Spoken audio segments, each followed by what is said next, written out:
Serena Williams' claims of sexism in the U.S. Open final have been backed by the governing body of women's tennis.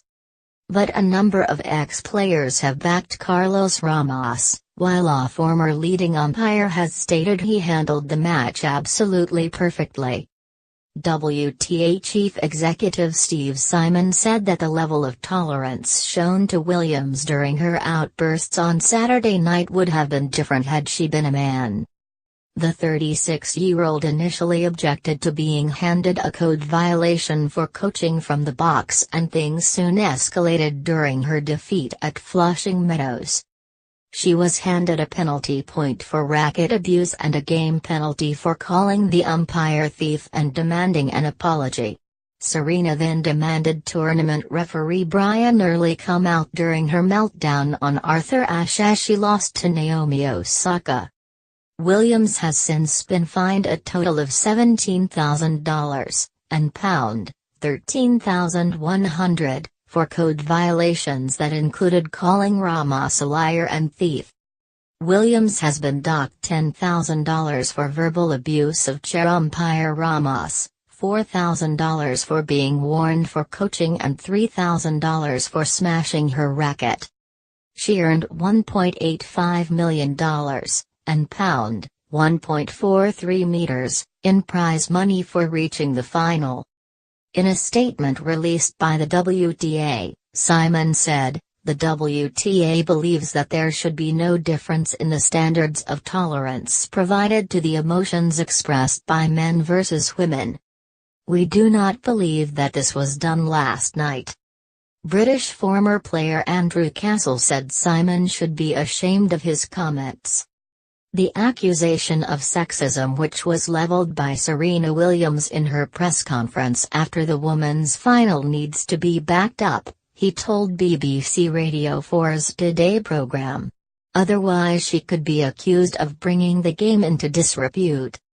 Indeed, former leading umpire Richard Ings has handed his backing to Portuguese official Ramos. Ings, who penalized John McEnroe a game during a match against Boris Becker in 1987, hailed Ramos for his decisions and said he umpired the match absolutely perfectly. Ings said, "Carlos Ramos is an umpire with 40 years of experience. He handled that match absolutely perfectly. He saw violations and he had the courage of his convictions to call them when he saw them. I support him 110%. It was one of the best officiating jobs that I've seen in years." Having initially said it would not comment, the International Tennis Federation, the world governing body, later released a statement supporting Ramos. The statement read, "Carlos Ramos is one of the most experienced and respected umpires in tennis. Mr. Ramos' decisions were in accordance with the relevant rules and were reaffirmed by the U.S. Open's decision to fine Serena Williams for the 3 offenses. It is understandable that this high-profile and regrettable incident should provoke debate.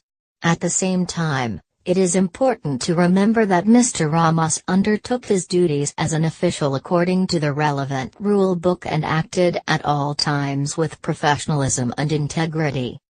Former British tennis number 1 Annabel Croft said that, while she had sympathy for Williams, her claim that she had been treated differently because she is a woman was wide of the mark.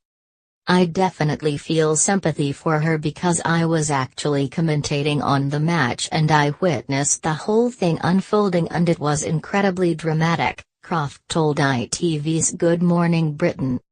But Carlos Ramos is not, I don't believe, sexist. He's a very strict, very decisive umpire, who takes nothing from any opponent whether they're male or female. I've seen him giving time violations to Rafael Nadal out there on the court many, many times, but he's someone who just plays it by the rule book. It doesn't matter who is on the other side of the net, what icon they are, what status they are in the game, he will just play it by the rules." Great Britain Fed Cup captain Anne Gothavong has also suggested Williams is in the wrong. She tweeted, Sexism is a problem in the wider picture of tennis, but I don't believe the decisions Carlos Ramos made that night had anything to do with it.